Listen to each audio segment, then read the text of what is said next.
सबसे पहले दोस्तों हम बात करते हैं ग्रंथियां क्या होती हैं हमारी बॉडी में, ग्लैंड्स क्या होता है। तो बॉडी के वे पार्ट्स होते हैं जो रासायनिक पदार्थ का उत्सर्जन करते हैं। अब ये रासायनिक पदार्थ क्या है? तो रासायनिक पदार्थ है एंजाइम और हार्मोन्स। तो हमारी बॉडी में कुछ ग्रंथियां ऐसी हैं जो एंजाइम का उत्सर्जन करेगी और कुछ ऐसी हैं जो हार्मोन्स का उत्सर्जन करती हैं।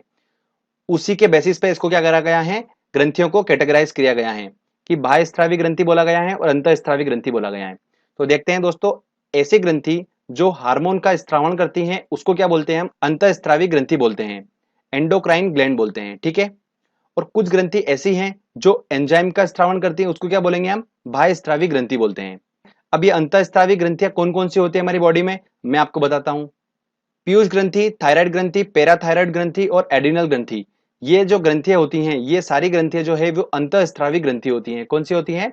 अंतःस्रावी ग्रंथि होती हैं। ध्यान रखिएगा दोस्तों, क्योंकि ये सारी ग्रंथियां जो होती हैं वो हार्मोन का स्त्रावण करती हैं। अब हमारी बॉडी में कुछ ऐसी ग्रंथि भी होती हैं जो हार्मोन और एंजाइम दोनों का स्त्रावण करती हैं, उनको बोलते हैं मिश्रित ग्रंथि। और हमारी बॉडी में ऐसी कौन है? वो है अग्नाशय, पेनक्रियास। ये क्या करती हैं? हार्मोन और एंजाइम दोनों का स्त्रावण करती हैं। क्लियर दोस्तों? चलिए अब मैं आपको एक एक करके डिस्कस करता हूं। सारी जो हमारी अंतःस्रावी ग्रंथि हैं, एंडोक्राइन ग्लैंड हैं, उन सबको हम अच्छे से डिस्कस करेंगे। तो सबसे पहले हमारा है पीयूष ग्रंथि। आपको जैसे डायग्राम में दिख रहा होगा, पीयूष ग्रंथि हमारी बॉडी में कहां पर होती है? मस्तिष्क में होती है।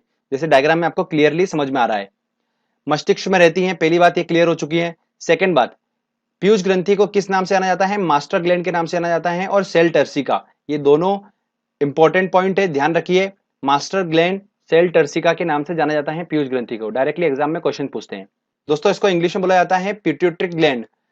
और इस पीयूष ग्रंथि से जो हार्मोन उत्सर्जित होता है उसको क्या बोलते हैं? एसटीएच हार्मोन निकलता है। कौन सा निकलता है? एसटीएच हार्मोन निकलता है। इसे ही क्या बोला जाता है? ग्रोथ हार्मोन के नाम से जाना जाता है, ग्रोथ हार्मोन। देखिए कैसे, क्योंकि ये हार्मोन जो होता है ये क्या करता है? शरीर की वृद्धि, हड्डी की वृद्धि का नियंत्रण कौन करता है? ये एसटीएच हार्मोन ही करता है। फ्रेंड्स, काफी इंपॉर्टेंट हार्मोन है ये वाला, डायरेक्टली क्वेश्चंस पूछेंगे इससे, तो ध्यान रखिएगा। ये ग्रोथ हार्मोन है, एसटीएच हार्मोन। अगला पॉइंट ध्यान से सुनिए, मानव शरीर की सबसे छोटी ग्रंथि की अगर बात करते हैं तो वो कौन सी होगी? पीयूष ग्रंथि ही होती है, पिट्यूटरी ग्लैंड ही होती है सबसे छोटी ग्रंथि। अब होता क्या है दोस्तों, एक और हार्मोन होता है एसटीएच हार्मोन, मैंने आपको बताया कौन सा है, ये ग्रोथ हार्मोन है। इसी के नाम जैसा एक और हार्मोन होता है टीएसएच हार्मोन। अब ये टीएसएच हार्मोन जो होता है बहुत कंफ्यूजन करेगा आपको, तो मैं थोड़ा सा इसको क्लियर कर देता हूं आपको मैं। चलिए, अब हमारे सामने कभी एग्जाम में क्वेश्चन आ गया, उसमें एसटीएच हार्मोन भी और टीएसएच हार्मोन भी है, तो हमको डाउट होगा, तो उसको पहले क्लियर कर देता हूं मैं। देखिए, हमको वो हार्मोन फाइंड करना है जो ग्रोथ हार्मोन है, मतलब वृद्धि हार्मोन है। तो वो वाला हार्मोन कौन सा होगा? जो, आप देखिए, एस का मतलब स्मॉल और टी का मतलब टॉल, ऐसे ध्यान रख लीजिए। तो स्मॉल और टॉल ये सीक्वेंस में होना चाहिए। जो एबीसीडी का सीक्वेंस है, देखिए RSTUVW, तो ST जो आ रहा है ये सीक्वेंस है एक एबीसीडी में, तो उसी सीक्वेंस में होना चाहिए हार्मोन में भी। तो STH मतलब ST जो आ रहा है वो फर्स्ट वाले में सीक्वेंस में है, तो यही होगा कौन सा? Growth hormone. इस तरीके से आप ध्यान रखिएगा, तो आपको बार बार कंफ्यूज नहीं होंगे आप। और टीएसएच हार्मोन जो है, देखिए इसमें टी और एस, मतलब एस पहले होना चाहिए था, तो ये सीक्वेंस में नहीं है, मतलब ये कुछ दूसरी बात बोलेगा। तो ये क्या करेगा दोस्तों? ये थायराइड ग्रंथि जो है उससे ये रिलेटेड होता है। तो चलिए मैं आगे अब बता रहा हूं आपको, मैं तो उसमें समझाऊंगा मैं आपको टीएसएच हार्मोन का क्या काम होता है। अब हम बात करते हैं थायराइड ग्रंथि की। थायराइड ग्रंथि जो होती है वो हमारी बॉडी में कहां पर होती है? देखिए ये श्वास नली के जस्ट नीचे होती है, आपको दिख रहा होगा डायग्राम में। क्लियर दोस्तों? अंतःस्रावी ग्रंथि में सबसे बड़ी ग्रंथि कौन सी होती है? ये थायराइड ग्रंथि ही होती है। अंतःस्रावी ग्रंथि जो होती है हमारी एंडोक्राइन ग्लैंड जो होती है वो कौन कौन सी होती हैं? चार मैंने आपको बताई है। पीयूष ग्रंथि होती है, थायराइड ग्रंथि होती है, पैराथायराइड ग्रंथि होती है और एड्रिनल ग्रंथि होती है। तो इसमें सबसे बड़ी कौन सी है? थायराइड ग्रंथि है। डायरेक्टली क्वेश्चन पूछा है एसएससी 2011 में, और एमपीपीएससी में भी पूछा गया क्वेश्चन है, तो थोड़ा ध्यान रखिएगा। अगला पॉइंट दोस्तों ध्यान सुनिए, टीएसएच हार्मोन जिसके बारे में मैं आपको बता रहा था, यही हार्मोन जो होता है वो थायराइड ग्रंथि को हार्मोन स्त्रावित करने के लिए प्रेरित करता है। ठीक है, ये टीएसएच हार्मोन। क्लियर? तो थायराइड ग्रंथि कौन सा हार्मोन उत्सर्जित करती है दोस्तों? ये करती है थायरॉक्सिन हार्मोन। क्लियर? तो ये थायरॉक्सिन हार्मोन जो होता है इसका क्या काम होता है, ये सारा चीज मैं आपसे डिस्कस करूंगा। तो थायरॉक्सिन हार्मोन जो होता है इसमें क्या होता है? आयोडीन की मात्रा अधिकतम होती है, और इसको क्या बोला गया है, एंडोक्राइन सिस्टम का पेसमेकर भी बोला गया है। किसको, थायरॉक्सिन हार्मोन को। आयोडीन की मात्रा अधिक होती है थायरॉक्सिन हार्मोन में। ये क्वेश्चन आईएएस और काफी एग्जाम्स में पूछे गए हैं, तो इसको थोड़ा नोट डाउन कर लीजिएगा। अब हम बात करते हैं कि थायराइड ग्रंथि का कार्य क्या क्या होता है, इसका काम क्या होता है बॉडी में। तो पीयूष ग्रंथि से जो हार्मोन निकलता है उसके साथ मिलकर हमारी बॉडी में जल वाटर का लेवल जो होता है उसका ये क्या करता है, उसको नियंत्रण करता है। कौन, थायरॉक्सिन हार्मोन। और अगर थायरॉक्सिन हार्मोन दोस्तों ध्यान रखिएगा में कमी आ जाती है तो मतलब आयोडीन की कमी हो जाती है, और आयोडीन की कमी से ही कौन सा रोग होता है, घेंगा रोग होता है। तो ध्यान रखिएगा, वेरी इंपॉर्टेंट पॉइंट है। आगे दोस्तों हम बात करते हैं पैराथायराइड ग्रंथि की। तो आपको जैसा यहाँ पर डायग्राम में दिख रहा होगा, थायराइड ग्रंथि जो है उसका फ्रंट व्यू आपको दिख रहा है और उसका थायराइड ग्रंथि का बैक व्यू दिख रहा होगा। तो बैक व्यू में ही दोस्तों पैराथायराइड ग्रंथि होती है, मतलब थायराइड ग्रंथि के पीछे साइड में ही क्या होती है, पैराथायराइड ग्रंथि होती है। इससे निकलने वाला जो हार्मोन होता है वो ब्लड में कैल्शियम की मात्रा का नियंत्रण करता है। हमारे ब्लड में कैल्शियम की जो मात्रा होती है उसका नियंत्रण कौन करता है, इस पैराथायराइड ग्रंथि से निकलने वाला हार्मोन। तो अब पैराथायराइड ग्रंथि से निकलने वाला हार्मोन कौन सा है वो बताऊंगा आपको मैं। अब थायराइड ग्रंथि कहाँ होती है, पीछे होती है, मैं आपको क्लियर कर चुका हूं। देखिए अब इससे दो हार्मोन निकलते हैं, एक निकलता है पैराथायराइड हार्मोन और एक निकलता है कैल्सिटोनिन। तो ये दोनों तरीके के हार्मोन इससे निकलते हैं, पर किस कंडीशन में निकलते हैं वो कंडीशन देख लेते हैं। जब ब्लड में कैल्शियम की मात्रा कम हो जाती है तब कौन सा हार्मोन निकलता है, पैराथायराइड हार्मोन निकलता है। जब ब्लड में कैल्शियम की मात्रा बढ़ जाती है तब कौन सा हार्मोन निकलता है, कैल्सिटोनिन हार्मोन निकलता है। ठीक है, तो थोड़ा ध्यान रखिएगा। इस हार्मोन के अनबैलेंस होने की वजह से ही क्या होता है दोस्तों, पथरी जैसी बीमारी हो जाती है। कौन सी बीमारी होती है, पथरी जैसी बीमारी हो जाती है। मैं आपको ऑलरेडी बता चुका हूं, कैल्शियम ऑक्सलेट जो होता है वो क्या होता है, पथरी ही होता है। चलिए आगे अब हम बात करते हैं एड्रिनल ग्रंथि की बात करते हैं। काफी इंपॉर्टेंट है ये, ध्यान से सुनिएगा।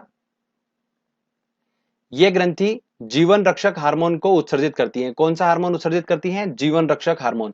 ऐसा इसलिए बोला गया है क्योंकि इससे जो हार्मोन निकलता है वो हमारी बॉडी का बिल्कुल क्या करता है, रक्षा करता है। इस वजह से इसका नाम दिया गया है जीवन रक्षक हार्मोन। देखिए इस ग्रंथि से निकलने वाले हार्मोन मनुष्य के शरीर के रक्तचाप को कंट्रोल करते हैं।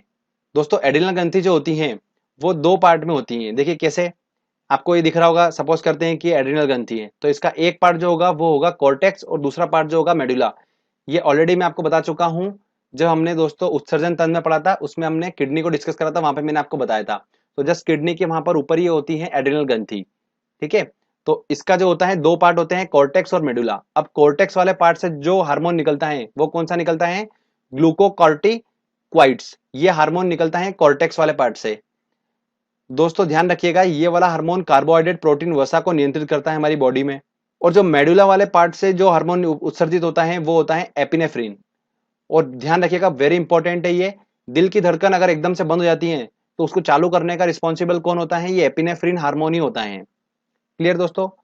एक और ध्यान रखिएगा, जो कॉर्टेक्स वाला पार्ट है, सेक्स हार्मोन जो होता है वो इसी पार्ट से निकलता है। ये कॉर्टेक्स वाला पार्ट दिख रहा है ना आपको, इसी से निकलता है।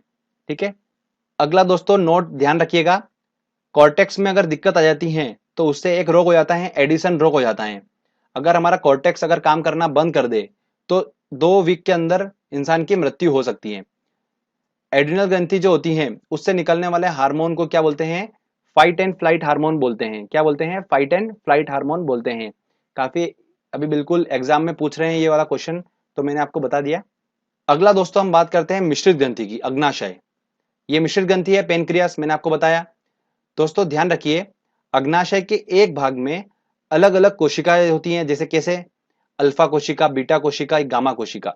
और इनमें बीटा कोशिका जो होती हैं उससे इंसुलिन नामक हार्मोन निकलता है। कौन सा, इंसुलिन नामक हार्मोन। ये तो डायरेक्टली क्वेश्चन पूछते हैं कि इंसुलिन क्या है, नमक है कि पानी है कि हार्मोन है कि एंजाइम है, क्या है, डायरेक्टली क्वेश्चन पूछ लेते हैं। तो ये थोड़ा ध्यान रखिएगा, इंसुलिन नामक हार्मोन कौन सी कोशिका से निकलता है, बीटा कोशिका से। क्लियर दोस्तों। इंसुलिन की कमी से कौन सा रोग होता है, मधुमेह रोग हो जाता है, डायबिटीज हो जाती है। और ये डायबिटीज डे जो होता है, मधुमेह दिवस, ये कब मनाया जाता है, 14 नवंबर को मनाया जाता है। अब दोस्तों हमारा पहला क्वेश्चन है, मानव शरीर की किस ग्रंथि को मास्टर ग्रंथि कहते हैं। देखिए मास्टर ग्लैंड किसे बोलते हैं, पीयूष ग्रंथि को बोला जाता है। तो इसका आंसर लगेगा ए आंसर। थायराइड ग्रंथि से थायरॉक्सिन स्त्रावित करने के लिए प्रेरित करने वाला हार्मोन कौन सा है? तो देखिए कौन प्रेरित करता है? TSH हार्मोन प्रेरित करता है, मैंने आपको बताया था।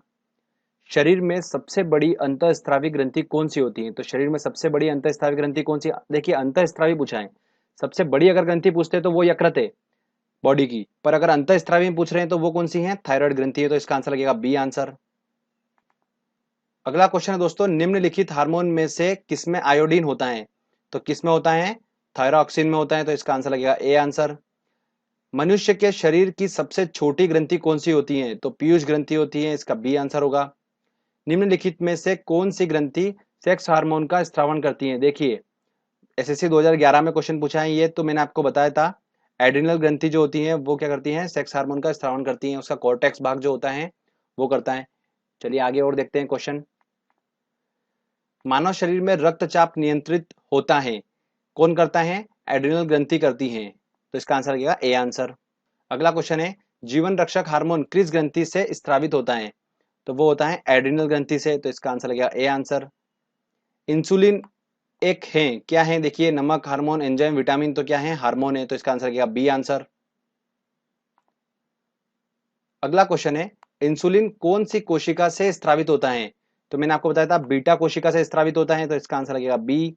मानव शरीर में निम्न हार्मोन में से कौन सा रक्त कैल्शियम को विनियमित करता है? तो कैल्शियम की मात्रा का नियंत्रण कौन करता है? पैराथायराइड हार्मोन करता है। तो इसका आंसर लगेगा बी आंसर। आयोडीन युक्त हार्मोन है, कौन सा है? Thyroxine hormone. तो इसका आंसर लगेगा ए। अगला क्वेश्चन है, कौन सा हार्मोन लड़ो उड़ो हार्मोन कहलाता है? फाइट एंड फ्लाइट हार्मोन कहलाता है। तो कौन सा है वो? एड्रिनल हार्मोन है। तो एड्रिनलिन बी आंसर होगा इसका। देखिए फ्रेंड्स, जैसे आप देख रहे हैं यहाँ पर पीयूष ग्रंथि। ये पीयूष ग्रंथि जो होती है दोस्तों, ये हमारी बॉडी में कहाँ पर होती है? ये पीयूष ग्रंथि हमारी बॉडी में होती है मस्तिष्क में। ठीक है फ्रेंड्स, इसको क्या बोलते हैं? मास्टर ग्लैंड भी बोलते हैं या फिर सेल टर्सिका, ये दोनों नाम से जानी जाती हैं। इससे जो हार्मोन निकलता है वो निकलता है एसटीएच हार्मोन। ये एसटीएच हार्मोन जो होता है हड्डियों की ग्रोथ का नियंत्रण करता है। तो देखते होंगे आप, ये अगर एस्टेज हार्मोन्स अनबैलेंस होगा, कम ज़्यादा होता है, तो बोनापन होता है या फिर हाइट बढ़ना, ये सब चीज़ें इस हार्मोन्स की वजह से होती हैं हमारी बॉडी में। सेकंड हम ग्रंथि की बात करते हैं, एड्रिनल ग्रंथि की। दोस्तों ध्यान रखिएगा, ये हमारी बॉडी में कहाँ पर होती हैं? किडनी के ऊपर होती हैं। ठीक है फ्रेंड्स, और इससे जो हार्मोन निकलता है वो होता है एडिनेलिन हार्मोन। ठीक है, अब ये एडिनेलिन हार्मोन जो होता है वो क्या काम करता है? बीपी को कंट्रोल करने का काम जो होता है वो एडिनलिन हार्मोन का होता है। इसको आपातकालीन हार्मोन भी बोलते हैं। तो ये इसके बारे में कुछ आईएमपी पॉइंट है। अब हम बात करते हैं वेरी आईएमपी थायराइड ग्रंथि की। दोस्तों, थायराइड ग्रंथि गले में स्थित होती हैं। इससे थायरॉक्सिन हार्मोन निकलता है। कौन सा हार्मोन निकलता है दोस्तों? थायरॉक्सिन हार्मोन निकलता है। इस हार्मोन में आयोडीन की मात्रा अधिक होती है। अगर थायरॉक्सिन हार्मोन जो है, आयोडीन की मात्रा अगर कम हो जाएगी तो कौन सा रोग होता है दोस्तों? घेंगा रोग होता है। वेरी आईएमपी पॉइंट है दोस्तों, ये यूपीपीएससी में क्वेश्चंस पूछे जा चुके हैं इससे रिलेटेड, तो आप थोड़ा ध्यान रखिएगा। अब बात करते हैं पैराथायराइड ग्रंथि की। इससे दो टाइप के हार्मोन निकलते हैं, एक तो पैराथायराइड हार्मोन और कैल्सिटोनिन हार्मोन। ठीक है, अब इसको कैसे समझेंगे अपन? जब हमारी बॉडी में कैल्शियम की मात्रा बढ़ रही है, ठीक है, ध्यान रखिएगा, तब पैराथायराइड हार्मोन निकलता है। जब कैल्शियम की मात्रा कम हो रही है तब कौन सा हार्मोन निकलता है? कैल्सिटोनिन हार्मोन निकलता है। और कम हो रही हो तभी हमको क्या होता है? किडनी मतलब में क्या होता है, जो पथरी हमारी जम जाती है, ठीक है, वो पथरी जो जमती है, पथरी हो गई, वो इसी की वजह से होती है, हार्मोन कैल्सिटोनिन हार्मोन की वजह से। और ये किडनी मतलब जो पथरी हमारी बनती है वो कहाँ बनती है? किडनी में बनती है। ठीक है दोस्तों, तो ये बहुत अच्छे पॉइंट्स मैंने कवर करे हैं, आप इनको याद रखिएगा। एक मैं लास्ट आपको एक इंपॉर्टेंट पॉइंट बताऊंगा दोस्तों, शुगर और इंसुलिन जो होता है इसका क्या रिलेशन होता है? ये दोनों एक दूसरे के जो होते हैं वो बिल्कुल अलग अलग होते हैं, बिल्कुल बोल सकते हैं इनको अपन की विपरीत होते हैं। जैसे कि अगर इंसुलिन जो है अगर हमारी बॉडी में बढ़ रही है तो शुगर कम हो जाएगी।